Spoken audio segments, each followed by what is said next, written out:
기도드립니다. 오늘도 예배를 통해 하나님께 감사와 찬양을 돌립니다. 이번 한 주간도 말씀으로 역사하신 하나님께 감사드립니다. 모든 삶이 연처 시스템 속에서 말씀, 기도, 전도를 누리게 하옵소서. 다니엘처럼 하나님 앞에 감사로 기도하게 하옵소서. 개인 예배와 교회에서 예배 드릴 때 모든 흑암이 꺾이고 다윗처럼 찬양할 때 아신이 떠나간 것처럼 똑같은 역사가 임할 줄 믿습니다. 예배를 통해 자신의 모든 불신앙과 잘못된 습관, 재질이 예수 그리스도 이름으로 떠나가게 하옵소서. 생각도 복음의 사밋으로 새로운 기도 현장, 말씀으로 새로운 인생 캠프를 시작하게 하옵소서. 항상 하나님의 말씀을 담고 하나님의 뜻을 발견하게 하옵소서. 믿음의 그릇을 준비하게 하옵소서. 말씀으로 무장하고 세상과 시대, 문화, 경제를 장악하고 있는 악한 세상의 연조 싸움으로 승리케 하옵소서. 우리 그레이스 교회 가족이 24시를 넘어 25시 전도자의 일심 전심 지속으로 미래를 향해 달려가게 하옵시고 시대 문화 경제를 장악한 흑암에 도전하는 담대한 믿음을 허락하여 주시옵소서.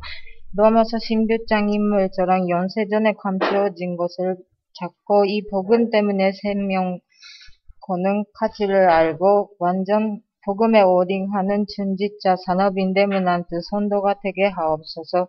그레이스 교회 한 사람 한 사람이 하나님이 귀하게 쓰임 받는 하나님이 택하신 기업이여 나그네입니다.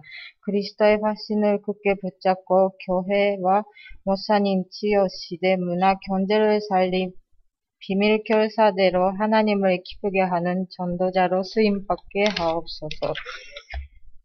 김선수 목사님, 양정화 선교사님, 권오견 전도사님이 가는 곳마다 생명 살릴 피제 캠프가 지속적으로 일어나게 하옵소서. 그리고 세계 대학을 살리고 전 세계 곳곳에 하나님이 준비하신 제자와의 만남을 허락하여 주시옵소서. 일본의 들다 미도리치 교회에도 동일한 은혜를 주시옵시고 일본을 살리고 그 일본의 우상이 무너질 만큼 하나님이 역사해 주시옵소서. 사도행전 2장 41절 말씀처럼 항상 기도하며 오로지 기도하는 지교회가 되게 하옵소서. 지금도 나와 함께 하시는 예수 그리스도의 이름으로 기도드립니다. 아멘.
아멘. 예, 하나님께서 영광 받으시는 찬양이었습니다. 우리 하나님의 말씀 베드로전서 5장 7절부터 11절입니다. 신약성경 뒤쪽에 있습니다. 383페이지 베드로전서 5장 7절부터 11절까지.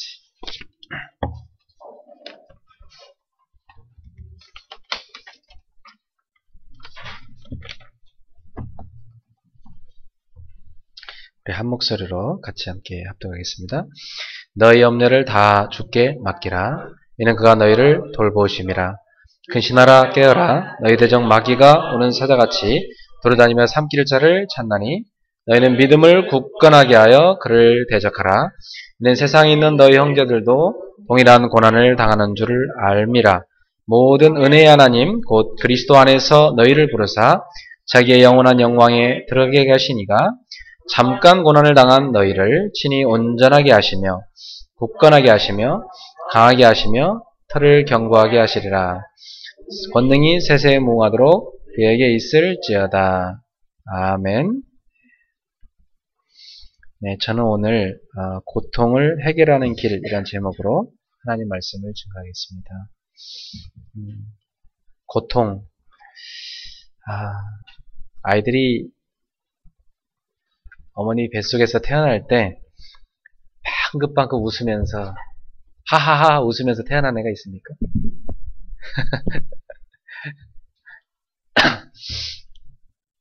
하나같이 태어났을 때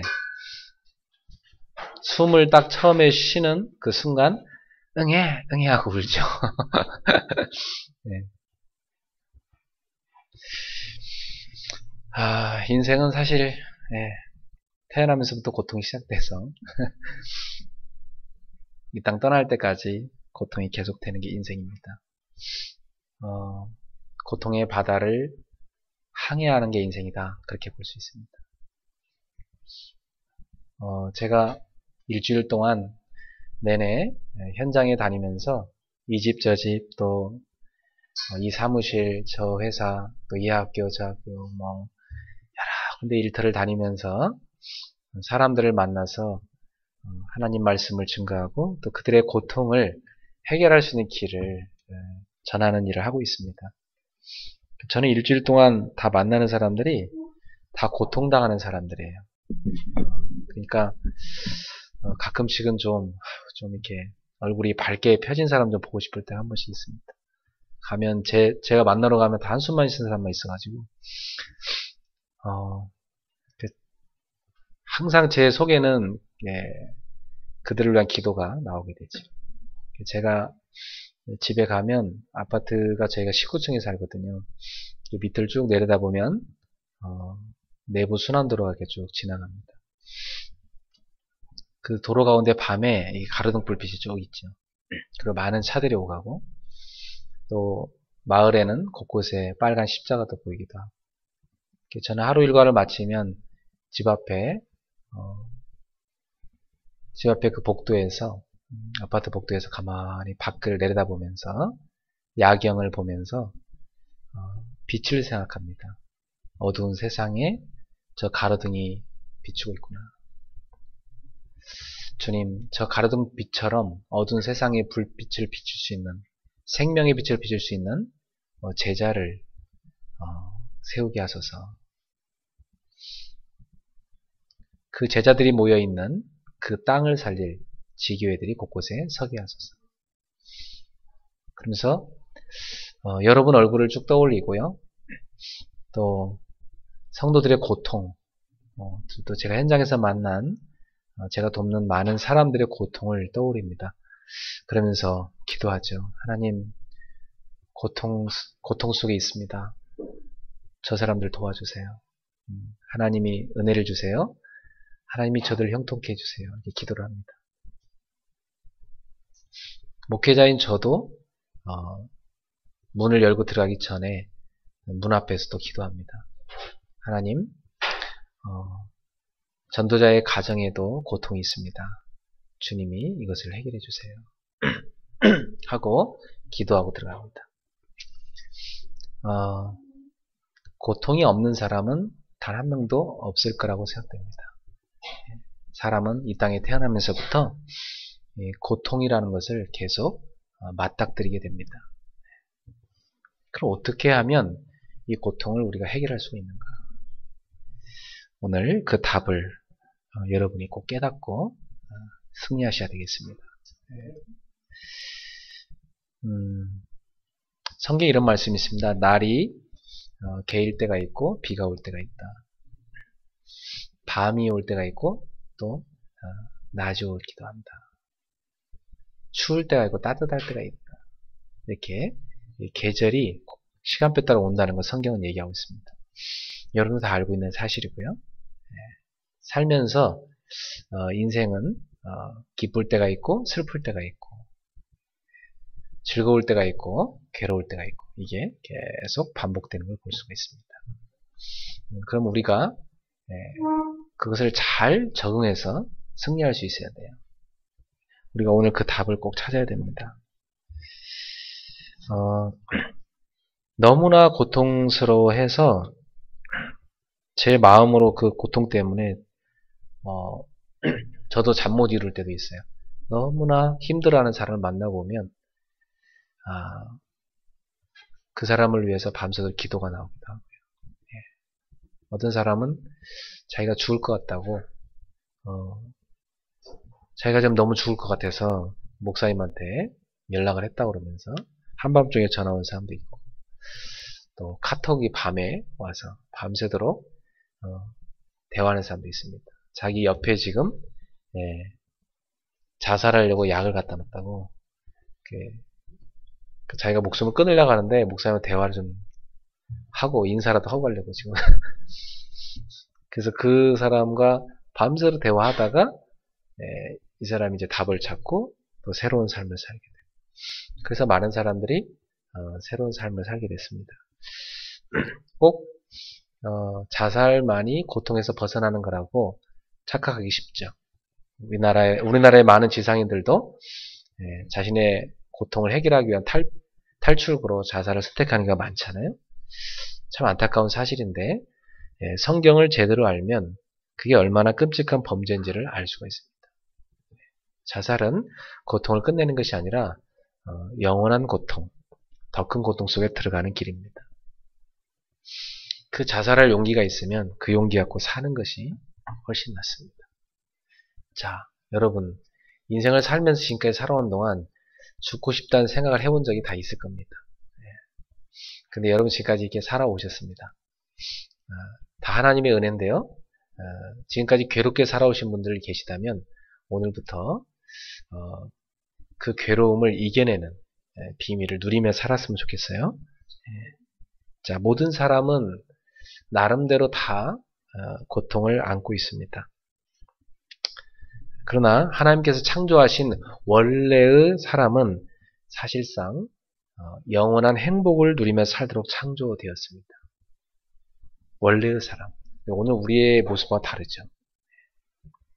그런데 그만 사람이 하나님을 떠나면서부터 그때부터 고통 가운데 빠지고 만 것입니다.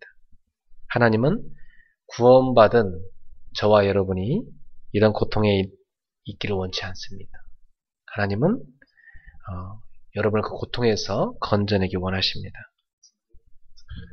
그럼 어떻게 하면 우리가 이 고통의 문제를 해결할 수 있겠는가?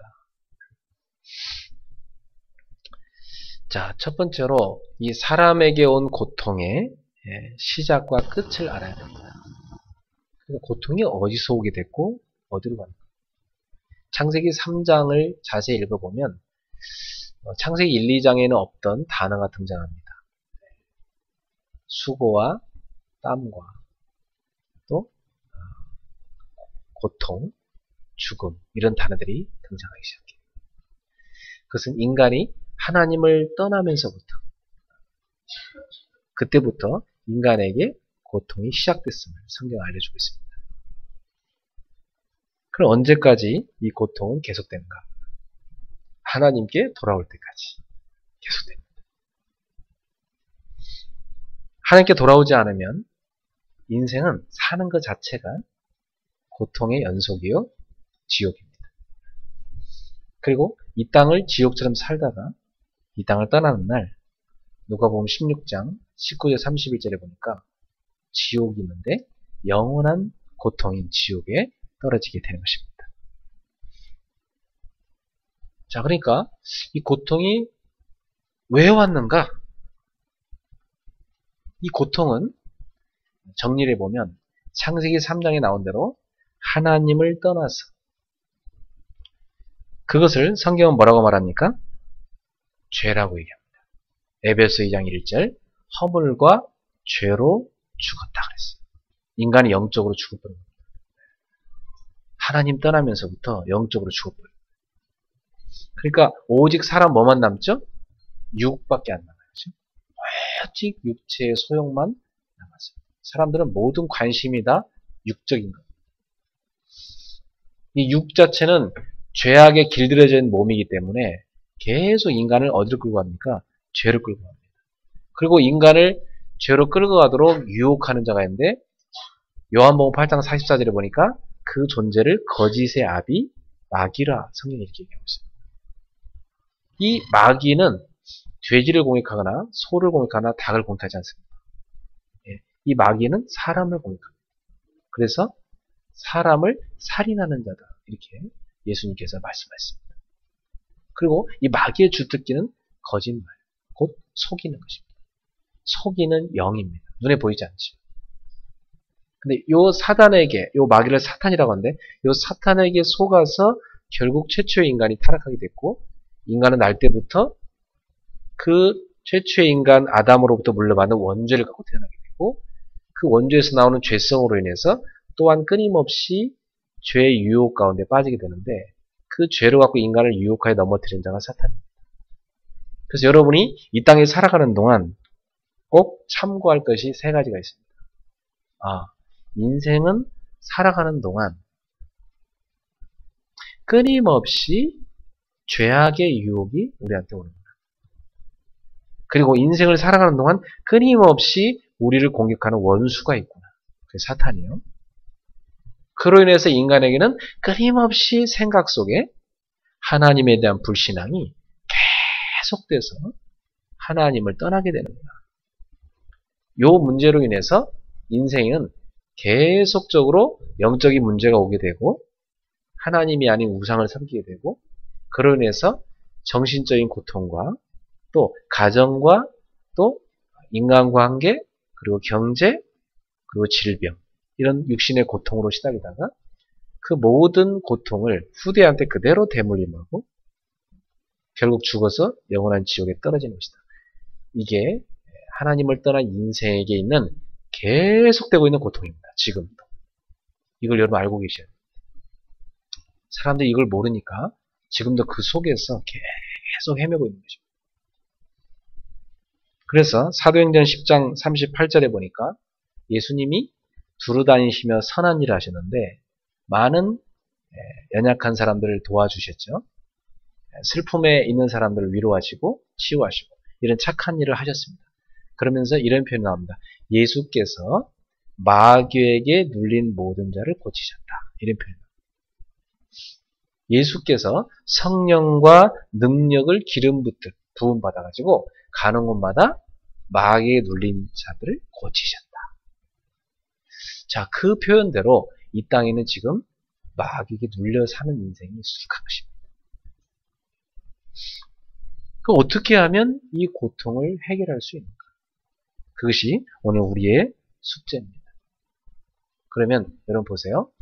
내가 태어나서 응애 하고, 여러분 이 땅에 태어나서 첫 마디가 주여 이렇게 태어난 사람 없을 겁니다. 이 땅에 태어나는 순간부터 응애 이렇게 태어나셨죠?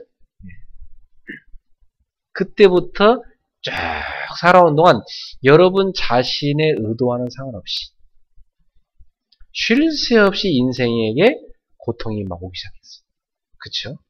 저도 태어나서 자라면서부터 보니까 내가 원치 않은 가정 배경이 이미 형성되어 있고, 나는 역기능적인 가정에서 성장할 수밖에 없는 환경이었고, 그 속에서 나는 이 가정에 일어나는 분란을 보고 자랐고, 그리고 내가 원치 않았던 가난과 이런 아픔들이 나에게 자꾸만 와서 나를 괴롭히게 됐습니다. 그래서 나도 모르게 내 속에 정신구조 속에 상처가 들어가기 시작하고, 내 정신구조가요, 나이에 비해서 확 늙어버렸어요. 제가 어제 중학교 때 같이 신앙생활하던 친구 부부를 만났거든요. 우리가 중학교 때 같이 신앙생활하는 중요한 단짝들이었어요. 그런데 그 단짝들 가운데 두 사람이 결혼을 한 거예요. 자기들 뭐 굉장히 일찍 결혼했다고 하더라고요. 저는 이제 중학교 이후로 또 고등학교까지 한 사람 보다가 거의 못 만났는데, 그 친구들이 그렇게 저를 보고 싶어가지고 수소문해서 제 연락처를 알아갖고 저한테 연락했다는 거예요. 그래서 그 부부가 찾아와가지고 옛날 얘기를 막 하면서, 지금 우리가 26년 만에 만났는데 26년 만에 우리가 지금 처음 이렇게 재회를 했는데 그냥 엊그제일 같다는 거죠. 저보러 어쩜 그렇게 똑같냐, 옛날에 그 모습하고 너무 똑같다. 그리고 어쩜 옛날처럼 그렇게 말도 여유롭게 천천히 하냐 그러면서, 너 옛날에 교회에서 별명이 뭐였는지 아냐? 너 옛날에 교회에서 별명이 영감이었다.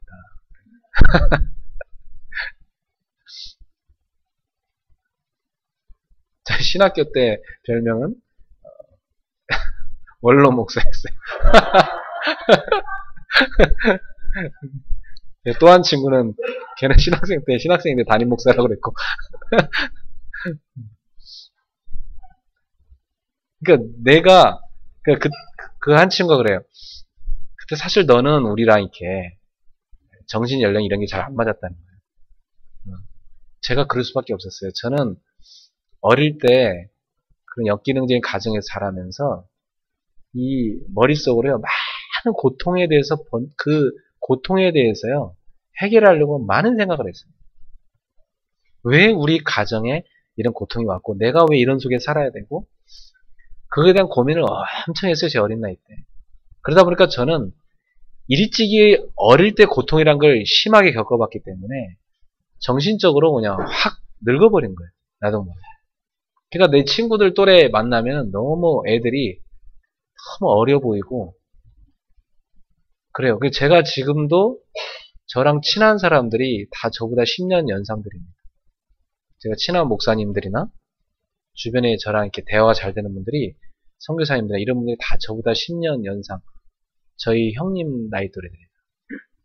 저랑 같은 또래 목사들은 제가 이렇게 대화를 해도 그냥 이게 그냥 대화하긴 하지만은 저는 왠지 이렇게 어려 보여요, 다 자꾸. 내가 너무 건늙어 버린 거죠. 그러니까 여러분이 원치 않았음에도 불구하고 저처럼 어릴 때부터 그런 고통이란 것을 맞닥뜨리고 살아오셨습니다.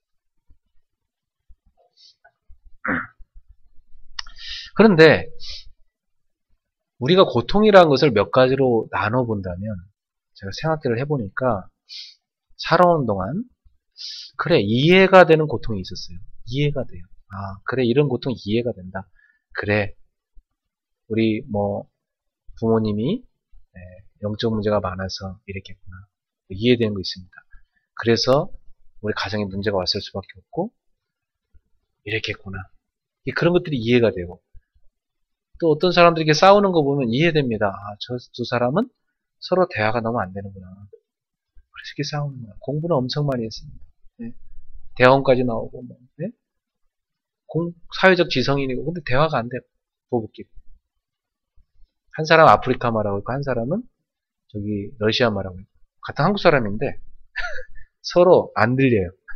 한국말을 서로 하고 있는데 이게 외국어로 들리는 거예요. 그 정도로 소통이 안 되는 거죠. 그러니까 소통이 안 되니까 결혼 생활 10여 년 내지 20여 년, 30여 년 동안 어떻게 뭘로 살아온 거죠? 깡으로 살아.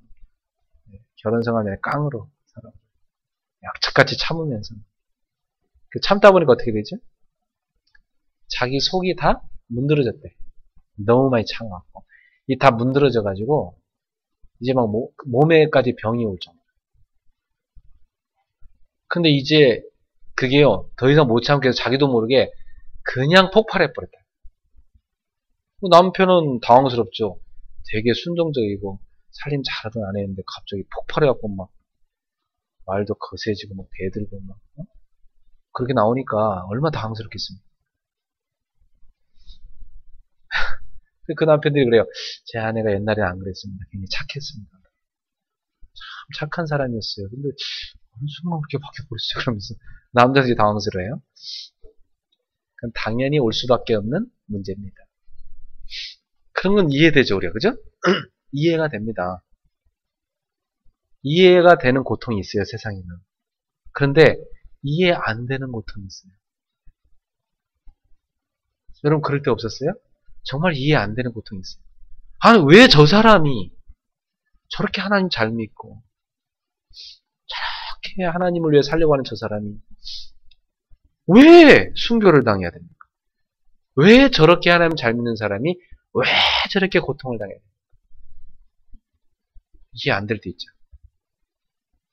왜 저렇게 예수 잘 믿는 사람인데 왜 뱃속에서 물에 빠져 죽어야 됩니까? 이해 안 됩니다. 그죠? 왜 저분의 자녀가 저런 고통이 옵니까? 이해 안 되죠. 이해 안 되는 것도 많아요. 그러니까 이해 안 되는 건 안 된다고 말하는 게 맞아요. 이해 안 되는 걸 갖다 굳이 이해시키면서 설명하려고 하다 보면 이 사람의 작은 머리에 설명을 하다 보면 많은 오류가 나요. 그래서 여러분 이해 안 되는 고통도 있어요. 그거 어떡합니까? 이해 안 되는 고통에 대해서 어떻게 해야 돼요? 그냥 그대로 인정해야 돼요. 아, 우리가 모르는 뭔가 우주 만물을 움직이시는 그분의 오묘한 뜻이 계신 겁니다. 여기서는 다 알 수 없지만 내가 언젠가 그분 앞에 서면 여쭤봐야 되겠다. 그래서 그분께 여쭤보시면 됩니다. 지금은 알 수 없는 것도 있고 근데 지금은 이해가 안 되는데 10년 후에 이해되는 것도 있어요. 부모님께서 우리한테 뭔가를 얘기를 할 때 지금 나이 때 이해 안 됩니다. 그죠? 근데 우리는 그것을 단순히 세대 차이라 생각하고 단순히 사고방식 차이라 생각할 때가 많잖아요. 그런 것도 물론 많아요. 그건 이해되는 문제입니다. 근데 이해 안 되는 게 있습니다. 그건 지나봐야 알아요. 아, 그래서 그랬구나. 예를 들어서 제가 아는 어떤 사람들 가운데 그때 어머니가 막 짐 싸들고 가서 말릴 때 자기 그렇게 했어야 된다는 거예요. 자기가 우기고 했다가 이렇게 고통당한다고 그런 사람이 있어요. 또 어떤 사람은요. 부모님이 짐 싸서 말리는데도 끝까지 갔는데 잘 된 사람이 있어요. 그죠? 그때는 어머니가 이해 안 됐죠. 그 사람. 또 전자는 그 아들이 이해 안 된 거죠. 근데 지나고 보면 이해되는 게 많아요. 그쵸? 그래서 우리가 이해 안 되는 거에 대해서는 시간이 필요한 것이고 또 하나님의 중요한 계획이 있음을 우리 인정해야 됩니다.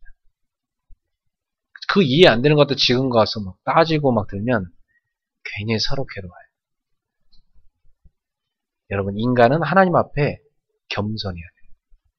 저는요, 결국 고통에 있어서 이해 안 되는 고통에 대해서는 하나님의 주권 앞에 우리 내려놔야 된다. 주님의 뜻이었습니까? 전 이해 안 되는데요. 그럼도 주님의 뜻입니까? 전 이해 안 되는데. 주님 뜻입니까, 진정? 알겠습니다. 지금은 저는 이해 안 되지만 주님 뜻이라니 저는 무릎 꿇겠습니다. 주님 뜻대로 되어지길 원합니다. 지나고 나면요, 이해됩니다. 이 땅에서 이해 안 되고 죽을 수도 있어요. 천국 가면 이해됩니다. 다 할 수는 없어요. 그러나 오늘 저는 여러분한테 몇 가지 이해될 수 있는 부분에 대한 얘기를 하고 싶습니다. 이해 안 되는 건 저도 답을 줄 수가 없어요. 그 이해 안 되는 영역에 대해서는 여러분한테 줄 수 있는 답은 하나님의 주권입니다. 요거 외에는 할 말이 없습니다. 그럼 이해되는 고통에 대해서 예를 들면 이 땅을 살아가는 동안 우리가 나의 실수로 인해서 오는 고통이 있어요. 내가 실수를 했어요. 내가 자처했어요. 그래서 오는 고통이 있어요. 어떻게 해야 됩니까? 깨달아야 됩니다. 아, 내가 잘못했구나. 내가 고쳐야 되겠다. 갱신해야 되겠다. 아, 내가 잘못해서 온 거구나. 갱신해야 되겠다.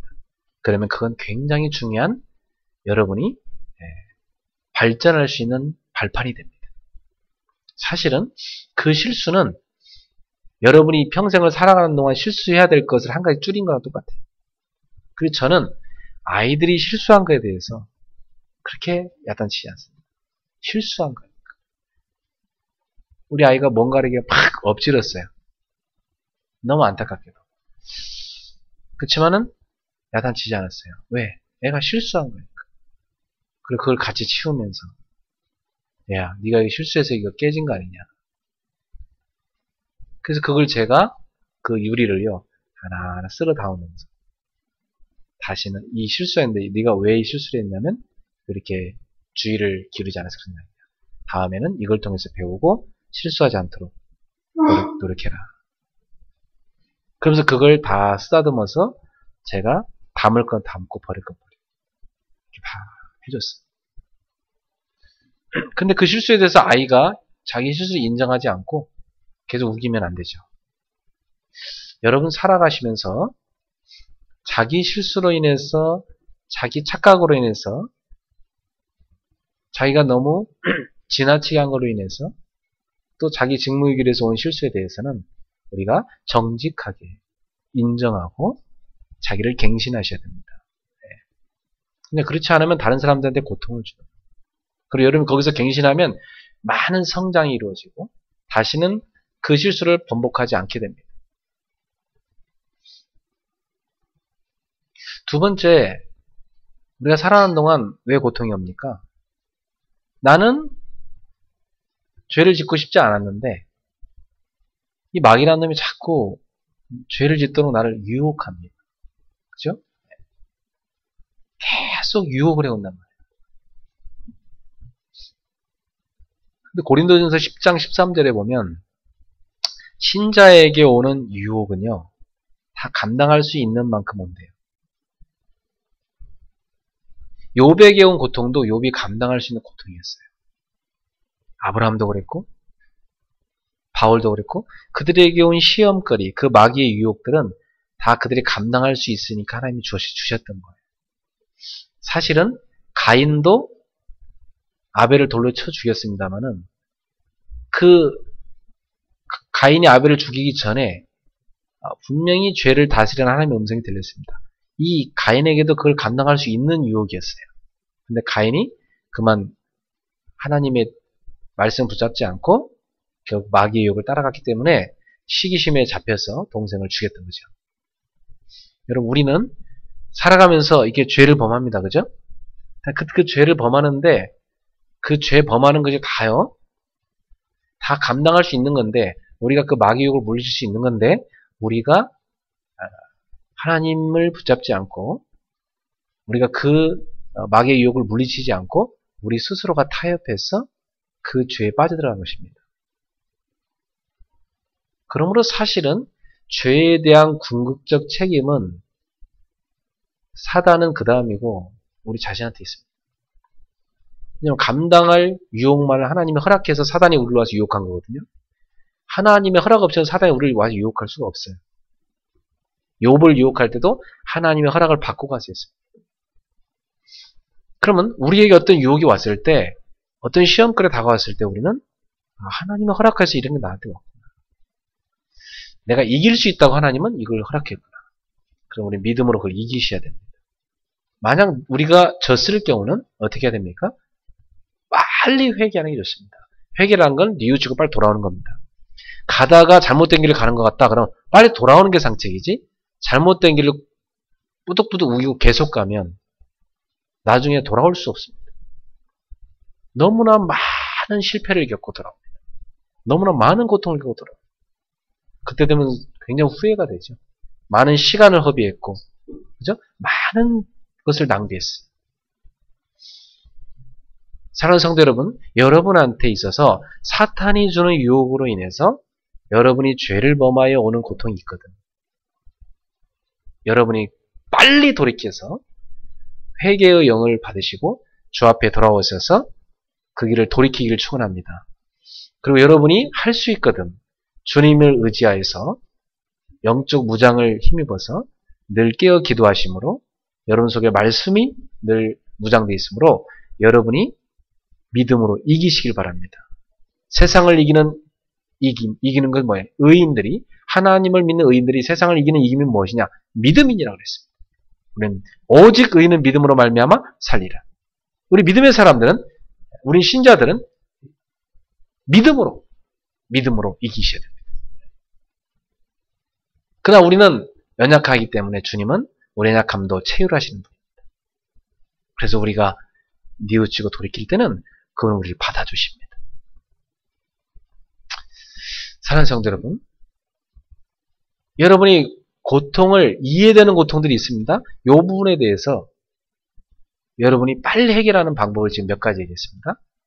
한 가지 더, 하나님께서 뜻 가운데 허락하는 고통이 있어요. 이해되는 고통이 있어요. 이해 안 되는 것도 물론 있다고 했어요. 근데 이해 안 되는 거는요, 우리가 못 깨달아서 이해 안 되는 거지, 사실 깨닫고 나면 다 이해됩니다. 예를 들면 바울 같은 대사도, 이 사람은 너무나도 주님을 사랑했고 너무나 주님을 사랑한 나머지 자기의 인생을 다 주를 위해 드렸습니다. 그는 자기의 모든 사정을 다 포기하고 오직 이 복음을 전파하는 일에 자기 생을 다 드렸습니다. 그는 직접 자기가 선교비를 벌어가면서 온갖 박해를 받으면서까지 선교에 올인했어요. 그는 배를 타고 가다 난파당에 죽을 뻔한 적도 많고 감옥에 갇히기도 하고 태형을 맞아서 엄청나게 고문을 받고 감옥에서 매에 맞아 죽을 뻔한 적도 있고요. 강도를 만난 적도 있었고, 그는 돌에 맞아서 내쳐져서 거의 죽었다가 살아난 적도 있습니다. 그런 많은 고난을 겪었기 때문에 그는 이렇게 고백합니다. 내 몸에 그리스도 예수의 흔적이 있다고 했어요. 저는 복음 전하다가 누가 돌 던져갖고 뭐 여기 피 나가지고 여기 흉터 있고 그렇지 않습니다. 저는 그러니까 바울에 비하면 뭐 너무나 형편없는 부족한 자죠. 저는 여기 감 따먹으려고 감나무 올라가다 떨어져서 이 얼굴에 흉터가 생겼습니다. 근데 바울은요, 돌에 맞은, 복음 전하다 돌에 맞은 흉터가 있다는 거죠. 자기 몸에 예수의 흔적이 곳곳에 있다 그랬어요. 여러분도 복음 전하다가 예수를 위해 살다가 혹시 돌에 맞으셔서 창에 찔리셔서 흉터 당한 데 있어요?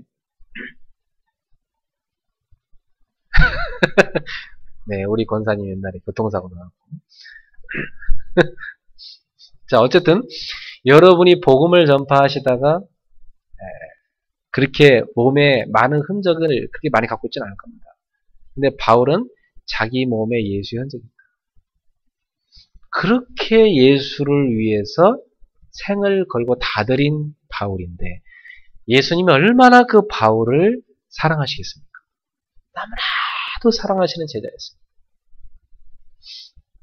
근데 그 제자가 주님께 주님 간절히 구합니다. 제 육체에 가시가 있는데 사탄의 사자가 저한테 와서 계속 찔러댑니다. 전 너무 괴롭습니다. 이걸 좀 고쳐주십시오. 내 몸에 있는 이 병을 주님 좀 고쳐주십시오. 3번이나 막 간곡한 기도를 사실은 바울이 했다는 겁니다.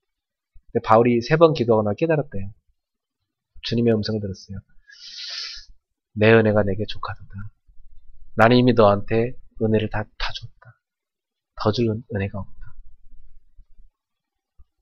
그때 바울이 깨달았어요. 아, 나한테 이런 고난을 준 것은 내가 너무나 깊은 영적 체험을 했고 내가 너무나 주님의 사랑을 많이 받기 때문에 자칫 내가 영적으로 교만해질까 자칫 내가 자고해질까 봐 주님이 그 제어장치로 나에게 이 육체의 가시를 줬구나.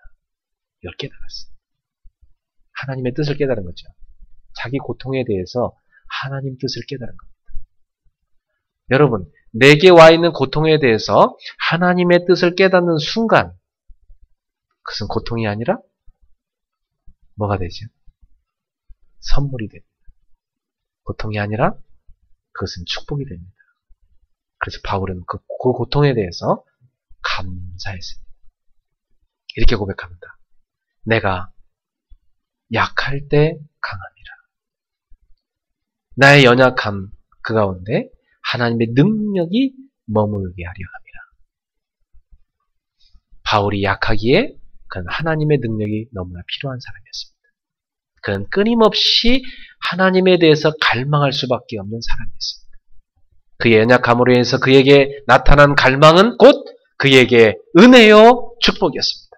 그는 그 고난으로 인해서 더욱더 누구보다도 그리스도를 갈망하는 제자가 됐고 그리스도를 더욱더 체험하게 됐고 그리스도를 끊임없이 붙잡게 됐고 그의 약함은 곧 능력이 되어 강함이라 이렇게 됐습니다.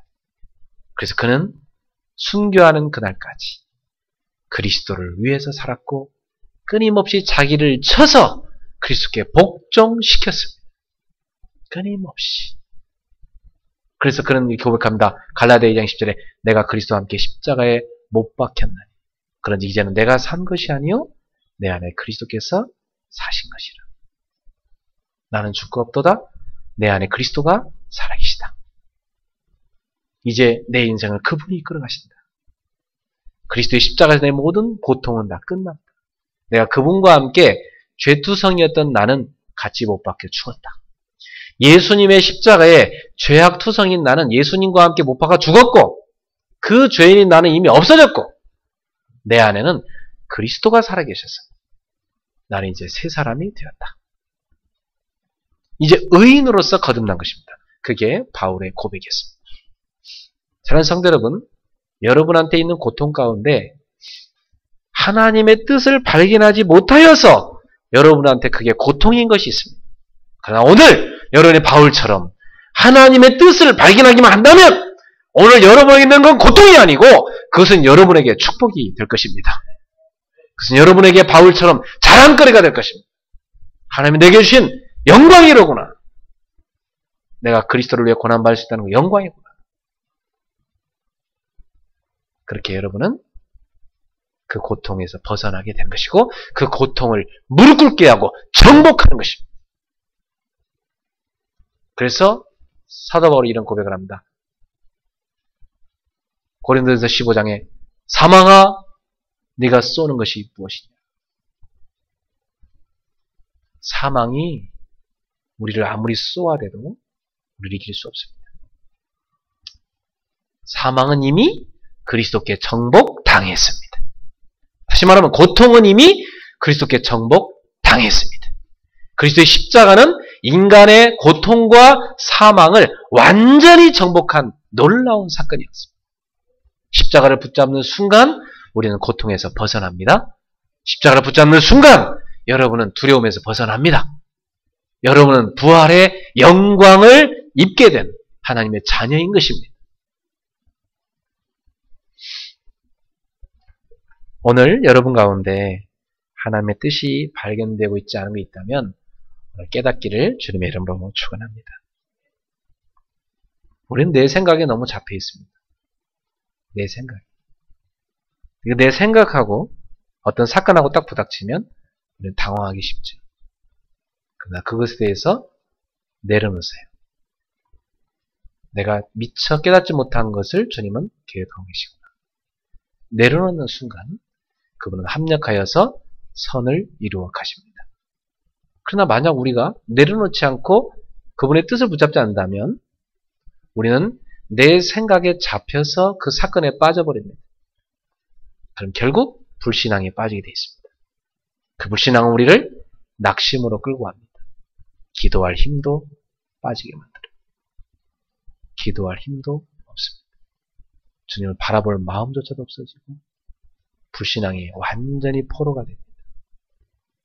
그것은 결국 많은 문제를 우리를 끌고 와서 우리를 고통에 빠뜨립니다. 고통을 주님이 십자가에 정복했는데 불구하고 우리는 그 고통의 노예가 돼서 이 땅에서요 고생하는 것입니다. 사랑하는 성도 여러분, 속지 마세요. 예수님의 십자가는 여러분의 모든 고통을 끝냈습니다. 어떻게 끝냈는가? 요한일서 3장 8절에 하나님의 아들이 나타나신 것은 마귀의 일을 멸하려 하십니다. 예수님께서는 이 땅에 오셔서 마귀가 우리를 공격하여 우리를 죄로 빠뜨리고 우리를 고통 속에 빠뜨려서 착각 가운데 빠뜨려서 결국 이 땅에 살아가는 동안 고통의 삶을 살아가도록 만들지만 그 마귀가 하는 일을 멸하러 오신 분이 계신데 그분이 예수 그리스도십니다. 여러분이 그 예수 그리스도를 붙잡으시길 축원합니다. 베드로전서 3장 18절에 보니까 우리는 너무나 많은 죄를 지은 죄인인데 불구하고 죄가 하나도 없으신 예수님께 우리의 모든 죄를 다 전가시켰어. 예수님이 우리 모든 죄를 다 갖고 가셔서 죄 없으신 그분이 우리 대신 고통을 겪으시고 십자가에서 우리의 죄값을 다 지불하셨습니다. 여러분 로마서 6장 23절에 죄의 삭은 사망이라. 죄를 짓고 나면 품삯을 받아요. 무슨 품삯을 받냐? 사망이란 품삯을 받아요. 근데 그 죄를 지은 대가로 지불해야 되는 사망이라는 그 엄청난 돈을 예수님이 십자가에다 지불하셨다는 것입니다. 다 끝내버렸어요. 그래서 여러분을 죄에서 자유케 하셨습니다. 요한복음 14장 6절에 그래서 하나님 떠나 있는 우리에게 하나님을 만나는 구원의 길을 예수께서 열어놓으셨습니다. 나는 길이요 진리요 생명이요 나로 말미암아 청한 아버지께로 올 자가 없느니라. 여러분 바로 우리를 고통에서 참된 평안과 행복으로 자유로 해방으로 우리를 옮겨주시는 그 구원의 길이 바로 누구냐? 예수 그리스도십니다. 그분은 그 고통을 어떻게 해결했는가? 이사야 53장 5절 6절에 이렇게 예언되었습니다. 그가 찔림은 우리의 허물 때문이에요. 그가 상함은 우리의 죄악 때문이라. 그가 징계를 받으면 우리가 평안을 누리고 그가 채찍에 맞으면 우리가 나음을 입었도다. 우리는 다 양 같아서 그릇 행하여 각기 제 길로 갔거늘 여호와께서 우리 무리의 죄악을 그에게 담당시키셨다. 예수님은 저와 여러분의 모든 고통을 담당하셨습니다. 마태복음 8장 15절 17절에 마태는 병을 고치는 예수를 쳐다보면서 이런 고백을 합니다. 이것은 이사야가 예언한 그대로 예언의 성취요. 바로 이사야에서 예언한 대로 그가 우리의 모든 연약함을 담당하시고 우리의 병을 짊어지셨다고 했는데 지금 예수님이 우리의 모든 연약함과 질병을 다 가져가셨다는 것을 보여주는 증거다. 그래서 예수님이 가는 곳마다 고통은 떠났습니다. 왜냐? 예수님이 다 짊어지셨기 때문에. 예수님이 만나는 사람마다 다 고통당하는 사람들이었는데 그 사람들이 예수를 만나는 순간 고통에서 해방받았습니다. 그 어떤 귀신 들림 가운데 시달린 사람도 귀신이 쫓겨나갔고, 그 어떤 질병에 시달린 사람도 질병이 치유되었고, 그 어떤 상처투성인 사람도 상처가 치유되었고, 그 어떤 따돌림과 소외 속에 있는 사람도 예수님은 친구가 되어서 그들을 치유하셨고, 문둥 병자도 나았고, 어떤 고통이 있는 사람들인지 예수를 만나 해방받았습니다. 그래서 예수께서는 마태복음 11장 28절에 이렇게 말씀하셨습니다. 수고하고 무거운 짐진 자들아 다 내게로 오라 내가 너를 쉬게 하리라. 당시 유대교는요, 인생의 문제로 고통당하는 사람들에게 그 고통을 해결해 주는 게 아니라 오히려 그들에게 종교라는 멍에를 더 뒤집어 씌워가지고 그들을 더 고통 속에 끌고 와버렸습니다. 아주 사악한 마귀 심부름을 한 것이죠. 예수님께서는 그 고통당하는 종교인들을 향하여 이렇게 말씀하신 거예요. 수고하고 무거운 짐 다 벗어버리고 내게 와라. 내가 너희를 쉬게 만들어주겠다. 사랑하는 성도 여러분, 그 예수님이 여러분에게 찾아오셨습니다. 오늘 여러분 안에 그 예수님이 주인으로 계십니다. 오늘 여러분의 가정에도 그 예수님을 주인으로 모셔드리기를 축원합니다. 정말 예수님이 주인이면 우리는 그 고통에서 벗어날 수 있는데, 사람들은 사실상은 자기가 주인이고 자기가 고민하고 있습니다. 사랑하는 성도 여러분, 내려놓으시기를 축원합니다. 예수님은 십자가에서 나의 모든 죄와 저주와 고통을 다 끝내버렸습니다. 나에게 끊임없는 고통을 던져주고 나를 공격하는, 나를 찌르는 사단의 권세와 사망의 권세를 그분이 이기셨습니다. 그리고 거기서 해방하셨습니다. 그 예수님이 여러분 안에 구주로 찾아오셔서 우리 안에 예수님이 나의 주인이 되셨다면, 우리는 하나님의 자녀입니다. 하나님의 자녀가 되었다면 이런 고통은 이미 내 것이 아니다. 맞습니까? 따라합시다. 그리스도가 나의 주인이 되는 순간부터 이미 고통은 내 것이 아니다. 예수 이름 명하노니 떠나가라. 선포하세요. 질병으로 시달린 사람 있습니까? 여러분이 사도 바울처럼 너무 영적인 깊은 단계에 들어가서 하나님이 여러분한테 육체의 가시로 준 것이라면 감사하시고요. 그런 인물이 우리 교회에 있다면 너무나 큰 우리 교회로서도 영광이고요. 그러나 여러분 그런 인물이 아니라면, 그런 뜻이 아니라면 예수 이름으로 명하세요. 예수를 명하노라. 이 질병아 내게서 떠나가라. 그렇게 깨달으세요. 아, 내가 이 질병에 걸릴 수밖에 없는 체질이었구나. 내가 이 질병에 붙잡힐 수밖에 없는 불신앙에 찌들은 사람이었구나. 나도 모르게 질병이 올 수밖에 없는 상처투성인 시스템이 내 속에 있었구나. 그걸 빨리 갱신하시네. 빨리 갱신하시고 그리스도 이름으로 물리치시기 바랍니다. 그럼 여러분은 자유를 얻게 됩니다. 자, 결론을 맺겠습니다. 그럼 지금부터 어떻게 시작해야 되겠습니까? 오늘 본문을 살펴봅시다. 7절에 보니까 베드로는 이렇게 권면합니다. 너희 염려를 다 주께 맡기라. 이는 그가 너희를 돌보심이라. 사랑하는 성도 여러분, 여러분에게 있는 염려를 주님께 다 맡겨놓으시길 바랍니다. 다 맡겨버리세요. 왜냐? 그분은 우리를 돌보고 계시기 때문입니다. 그분이 돌보고 계시기 때문에 우리의 보호자인 우리 하나님께 여러분의 모든 염려를 다 맡겨놨어요. 따라합시다. 주여, 나의 염려를 주님께 다 맡겨드립니다. 맡겼습니다. 지금 이 순간. 예배 끝나고 가져가지 마세요. 어떤 사람은 예배 시간에 내려놨다가 옆에 딱 의자에 놨다가 핸드백 들고 갈 때 같이 그 염려 또 들고 다시 집에 가서 일주일 동안 또 같이 살고 누리다가 그 다음 주를 또 갖고 와서 내려놨다가 그런 사람 있어요. 오늘 다 버리고 가세요. 주님 앞에 다 내려놓고 가세요. 갈라디아 2장 10절 이 고백 속에 들어가세요. 내가 그리스도와 함께 십자가에 못 박혔나니 그런지 이제는 내가 산 것이 아니요 내 안에 그리스도께서 사신 것이라. 이제 내가 육체 가운데 사는 것은 나를 사랑하사 나를 위하여 자기 몸을 버리신 하나님의 아들을 믿는 믿음으로 사는 것이라. 여러분, 오늘 여러분의 주인이 그리스도임을 고백하십시오. 여러분의 삶에도 예수님이 주인 되셔요. 집에 가셔서 내 주장을 펼치기 전에 주님이 우리 가정의 주인이십니다. 여러분이 가족 간에 어떤 의견이 충돌될 때도요, 내 주장을 막 강요하기보다는 그걸 내려놓고 한번 우리 기도해 봅시다. 우리 주님이 우리 가정의 주인이니까 이 갈등의 요소에 대해서 우리 같이 기도해 봅시다. 주님이 인도하시는 걸 인도받읍시다. 그 주님이 주인됨을 자꾸 인정하셔야 돼요. 자녀한테도 부모가 강요하기보다는 네 안에 그리스도 계시고 내 안에 그리스도 계시니 우리 그걸 갖고 주님 앞에 기도해보자.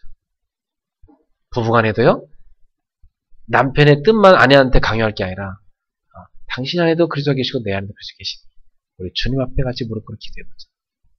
주님이 우리에게 지혜를 주고 인도할 것이다. 그래서 주님이 주인 되는 여러분 가정이 될 때 고통은 자리할 데가 없습니다. 사랑하는 성도 여러분, 인생을 살아가는 동안 우리가 이해되는 고통이 찾아올 때는 오늘 말씀처럼 빨리 여러분이 그리스도를 붙잡으시기 바랍니다. 그러면 승리합니다. 이해 안 되는 것에 대해서는요, 시간이 필요하구나. 그리고 주님께 그 뜻을 알아야 되겠다. 주님 뜻이 뭔지 내가 구해야 되겠다. 그렇게 나아가시기 바랍니다. 그럼 여러분은 고통을 해결할 수 있습니다. 너무나 많은 사람들이 고통에 시달리고 있습니다. 너무나 많은 사람들이요, 그거 시달리다가 인생을 다 날려보냅니다. 다 낭비합니다. 그래서 인생에 서론본론 결론이 있다고 하면 서론만 맨날 하다가 끝나는 인생 됩니다. 그거 조금만 갱신하면 될 것 같다가 그걸 부부가 갱신을 안 하고 아내가 왜 평생을 찌그락찌그락한 사람도 있고, 조금만 자기가 갱신하면 될 것 같다. 안 해갖고 너무나 많은 갈등 싸움 가운데 시달리는 사람이 있고요. 우리가 정말 그리스도 붙잡고 사단을 물리치고 죄를 이기면 승리하는 건데 믿음으로 서지 않아갖고 계속 가문에 내려온 영적 문제, 가문에 내려온 실패의 습관 거기 빠져가지고 계속 고통당하다가 정작 하나님이 이 땅에 보낼 때 주신 사명은 놓치고 본론을 놓쳐버리고 서론에만 허우적대다 끝나는 인생이 너무나 많습니다. 대다수 그렇다고 보면 돼요. 그 나이 다 들어서야 그때서야 헛살았다 이렇게 되면 얼마나 안타깝습니까? 사랑하는 성도 여러분 서론 인생 되지 마시고 본론으로 들어가시기 바랍니다. 자, 갈등을 뛰어넘어 갱신으로 영적 상태를 바꿔서 영적 정상으로 하나님 주신 영적 힘을 얻고 그래서 충만하여 여러분이 모든 서론을 해결해버리고 본론으로 뛰어들어 가셔야 됩니다. 여러분은 이 땅에서 갈등하고 고통당하고 살라고 보냄받은 자가 절대 아니에요. 그것은 서론입니다. 십자가에 다 끝났습니다. 예수님 만나는 순간 다 끝난 거예요. 우리가 거기 들어가서 다시 그 시궁창 속에 들어가서 뒤범벅해갖고 시달리는 인생 살면 안 됩니다. 우리는 그런 것에 시달리면 안 돼요. 누가 여러분들 갈등하자고 하면 나는 거기에 빠지지 않겠다. 갈등 걸어와도 나는 거기에 빠지지 않겠다. 어떤 시험이 와도 나는 거기에 빠지지 않겠다. 나는 그거 시달릴 시간이 없다 지금. 내가 진짜 해야 될 중요한 사명이 있는데 빨리 탁 뛰어넘어서 본론으로 들어가셔야 됩니다. 그래서 여러분은 이 땅에 살아가는 동안 복음 가지고 많은 고통 가운데 빠져있는 무지에 빠져있는 저 사람들 살려내야 됩니다. 많은 고통 가운데 갈등 가운데 가정들 치유하고 살려내셔야 돼요. 그리고 우리 후대들을 바르게 키워서 세상을 변화시켜야 됩니다. 그래서 여러분이 하나님이 원하시는 이 땅을 변화시키는 세계복음화에 그 인생을 살아가셔야 돼요. 본론 인생 시작하시길 축원합니다. 합시다. 난 이제부터 서론에 빠지지 않겠다. 본론 인생이다. 믿습니까? 네.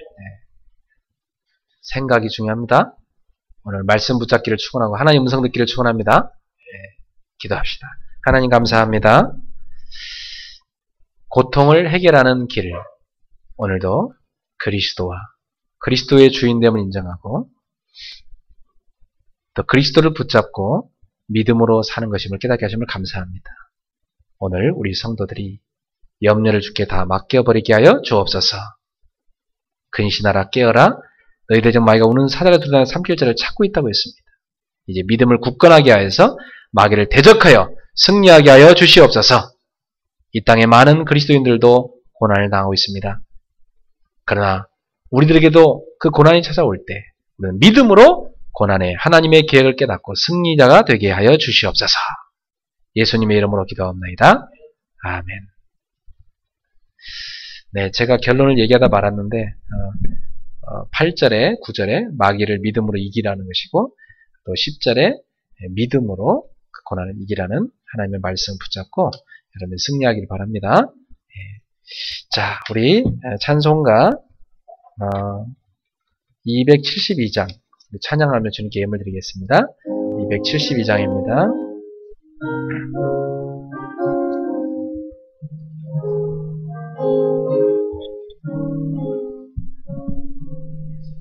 고통의 멍에 벗으려고 예수께로 나갑니다. 자유와 기쁨 베푸시는 주께로 갑니다. 병든 내 몸이 튼튼하고 빈궁한 삶이 부해지며 죄악을 벗어버리려고 주께로 갑니다. 낭패와 실망 당한 뒤에 예수께로 나갑니다. 십자가 은혜 받으려고 주께로 갑니다. 슬프던 마음 위로받고 이생의 풍파 잔잔하며 영광의 찬송 부르려고 주께로 갑니다. 교만한 마음을 내버리고 예수께로 나갑니다. 복되신 말씀 따르려고 주께로 갑니다. 실망한 이 몸 힘을 얻고 예수의 크신 사랑받아 하늘의 기쁨 맛보려고 주께로 갑니다. 죽음의 길을 벗어나서 예수께로 나갑니다. 영원한 집을 바라보고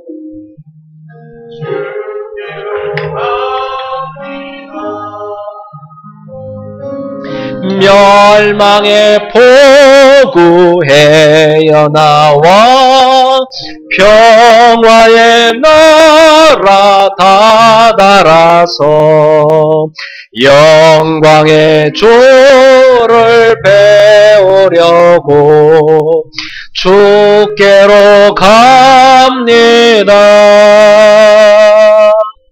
아멘. 여러분, 고통의 멍에를 벗으려면 오늘 찬송 가사처럼 예수께로 나가야 됩니다.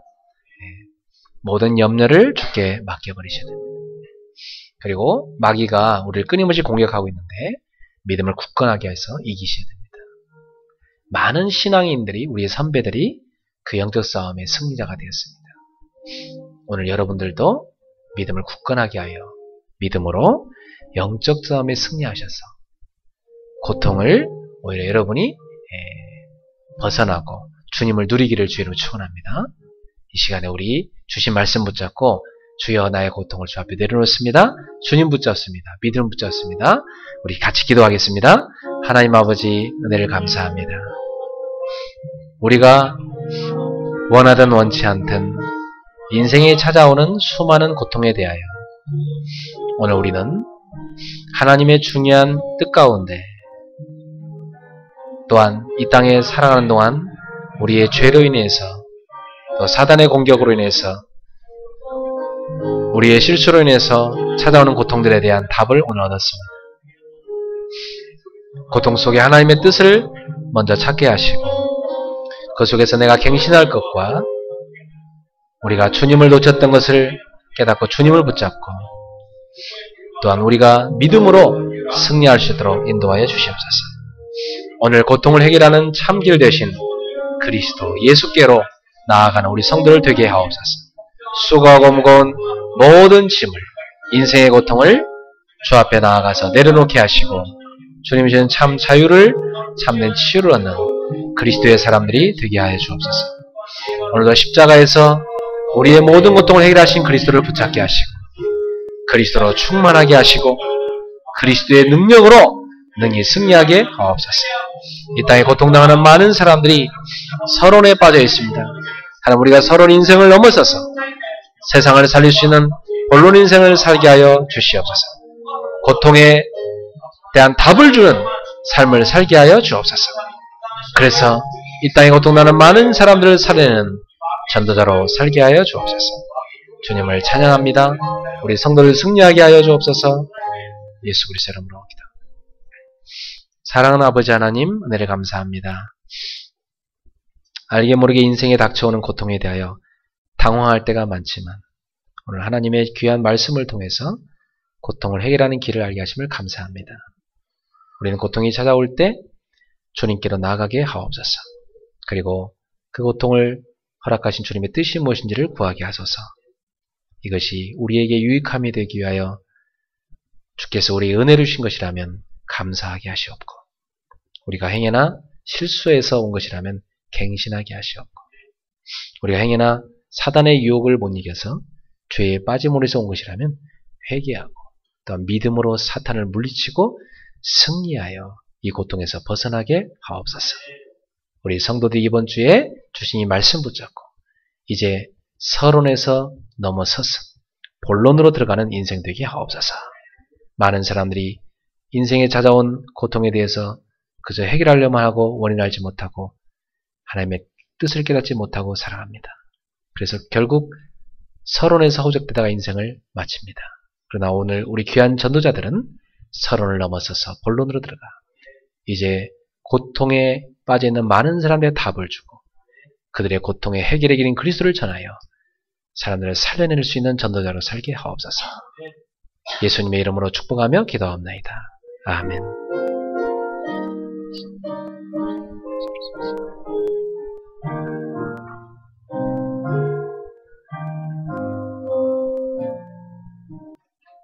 주여 나의 삶 속에 임마누엘 누리게 하소서. 나의 생각 나의 작은 일 하나님 것이 되게 하소서. 주여 나의 일생이 제자의 길에 있게 하소서. 나의 과거 나의 오늘 미래를 드리옵니다. 나를 넘어서 하나님 은혜를 응답을 넘어서 하나님 소원을 이를 넘어서 하나님 계획을 축복을 넘어서 하나님 언약을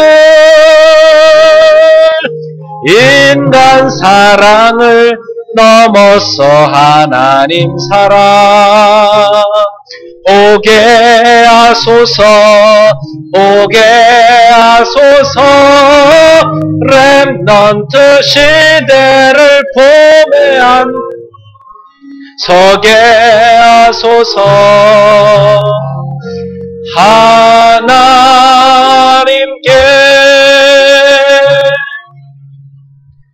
우리 인생의 모든 문제를 십자가에서 다 해결하신 우리 주 예수 그리스도의 은혜와 하나님 아버지의 크신 사랑과 성령님의 세밀한 교통하심이 고통을 해결하는 길이 그리스도 안에 있음을 깨닫고 이제 오직 그리스도 붙잡고 믿음으로 나아가 그 고통에서 벗어나 이제는 하나님이 원하시는 본론의 인생을 살게 될 우리 사랑하는 그레이스 교회 공동체 머리 위에 또 일본의 우리 귀한 지교회들 위에 전 세계에서 이 언약 붙잡고 함께 가는 귀한 그리스도의 제자들 머리 위에 지금부터 영원토록 항상 함께 있을지어다.